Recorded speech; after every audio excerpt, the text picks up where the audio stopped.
Good afternoon, sir. Good afternoon, everyone. I am Bea Sangan, your second reporter. The continuation of is Jillian Lapis report.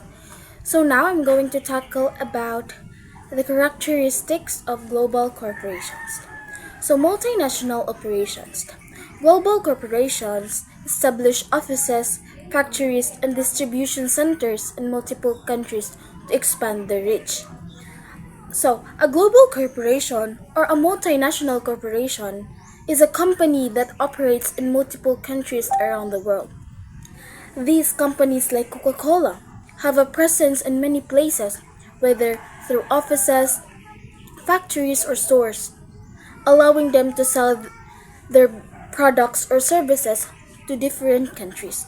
So, the best example of multinational operations is Coca Cola because they produces and sell beverages in nearly almost every country in the world, adapting to local taste in which Coca-Cola is they suits their products of people preferences.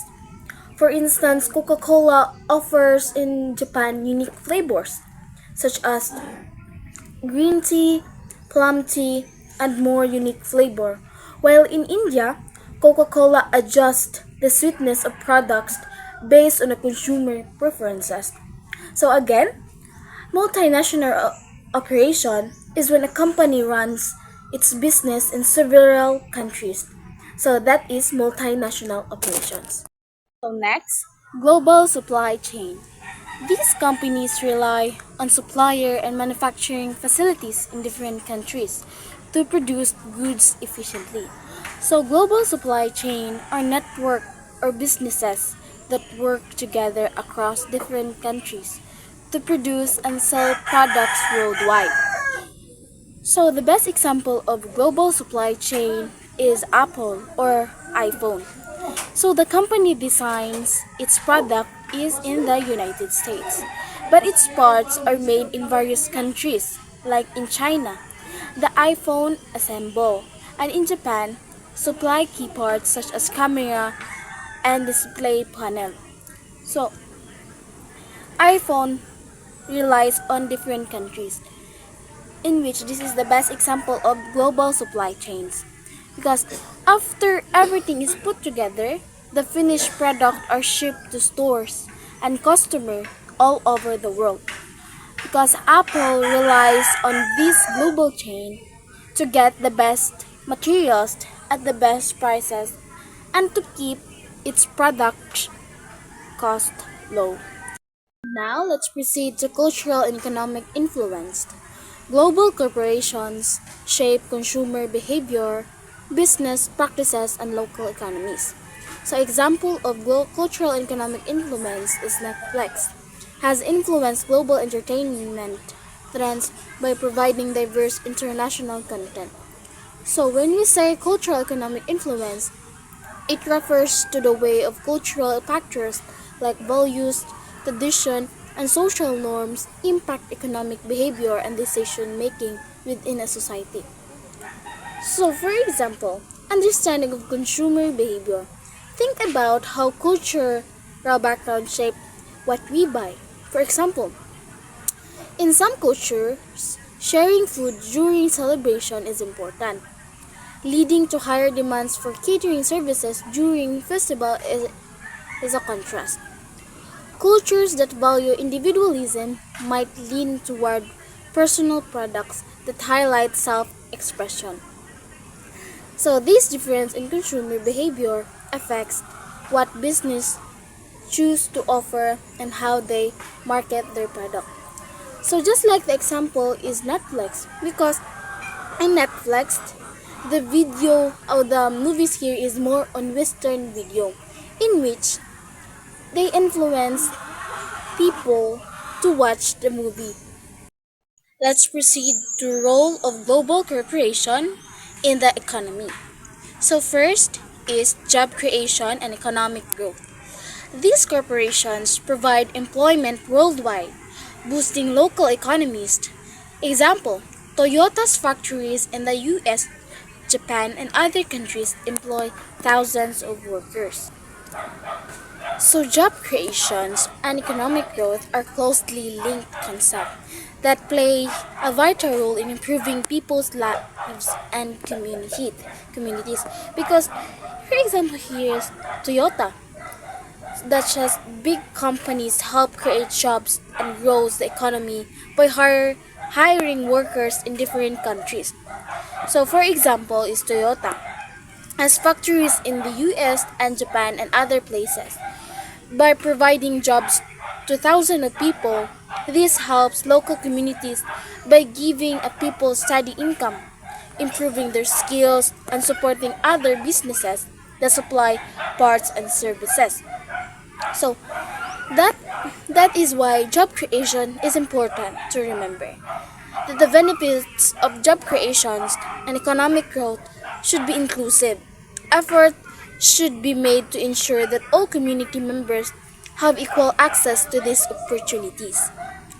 For fostering a sense of belonging and shared prosperity, when job creation is inclusive, the entire community can thrive, leading to a stronger and more resilient economy and better quality of life to everyone.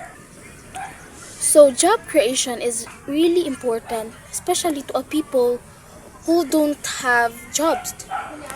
It helps them to have opportunities to work and to supply their daily needs. So that is job creation and economic growth.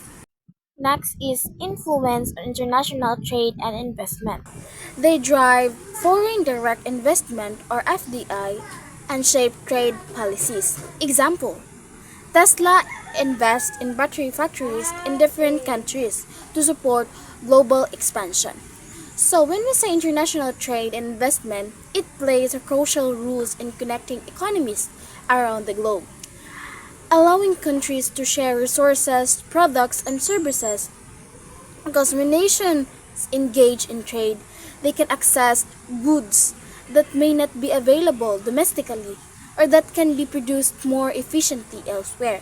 For example, a country rich in agricultural products may export food, while importing technology or machinery that isn't as readily available within its borders. So, this exchange not only benefits consumers who gain access to a wider variety of goods, but it also helps businesses grow by enabling them to reach new markets. For example, Jollibee. Jollibee not only focused in one country, they now Jollibee is almost everywhere in any country because Jollibee is an example of international trade. Let's proceed to innovation and technology transfer. Many global corporations lead in research and development or R&D, introducing new technologies. Example, Google's AI advancement influenced global industries from healthcare to transportations. Because in terms of innovation, is all about creating new ideas or improving existing products or services so that this can happen in any field. And in terms of technology transfer, is just as important as innovation. It refers to the process of sharing and spreading new technologies and knowledge from the one place to another. So the best example here is Google's AI or Google Advancement in Artificial Intelligence or AI are used in many industries like healthcare and transportation. Because AI now helps doctors diagnose disease faster and improves self-driving car technology. When global companies create new technology, they share knowledge and skills with other businesses and countries. So that AI now has a big role in our country. Almost every country, every people relies on AI in today's generation, especially for the students. Dahil in the past generation, only Google we can access information, but now we have an AI advancement or artificial intelligence that we can have more information about different information. Now let's proceed to challenges and criticism. Some corporations face criticism for unethical labor practices, monopolization, and environmental damage. Example, Nike was criticized for poor working conditions in its overseas factories. So big companies like Nike is criticized for having a poor working condition in some of its overseas factories. So Nike is one of the examples of challenges and criticism because Nike faces a number of challenges and criticism that impact how people view the brand. In terms of labor practices, one of the biggest criticism in Nike has faced is related to how they treat workers in factories, especially in other countries like Vietnam and Indonesia.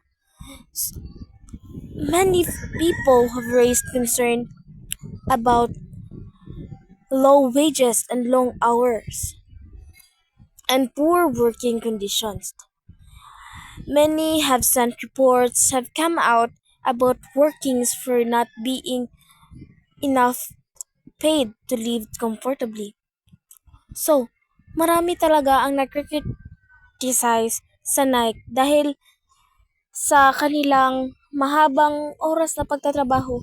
Ngunit, wala naman silang sapat na binibigay na kita or sapat na sinasahod sila sa oras ng kanilang pagtatrabaho, in which it has the biggest effect of Nike corporations.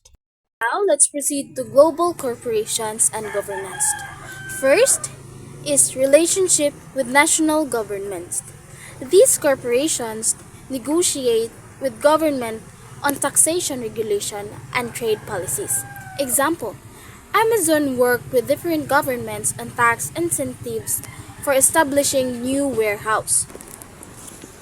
So national government is important for individuals, communities, and businesses because with national government to agree on things like taxes, rules, and trade policies. For example, Amazon negotiates with different governments to get tax breaks or incentives when building new warehouse. This helps Amazon reduce cost and expand its business, while governments may benefit from job creation and economic growth. So these partnerships are important because they allow companies to operate smoothly in different countries. But they can also lead to debates about whether big companies are getting too many advantages or not paying enough taxes. Last, corporation regulation and ethics. Government and international organizations regulate corporations to ensure fair business practices. Example, the EU fined Google for antitrust violations related to its search engine dominance. And the UN Global Compact encourages corporations to follow sustainable business practices. So, corporation regulation and ethics, government and international organization creates rules to make sure that companies do businesses fairly and ethically. For example, the European Union fined Google because it was found to be unfairly dominating the search engine market, which hurt competition. These regulations, known as antitrust law, so help to ensure that no company becomes too powerful and that other businesses have a chance to compete.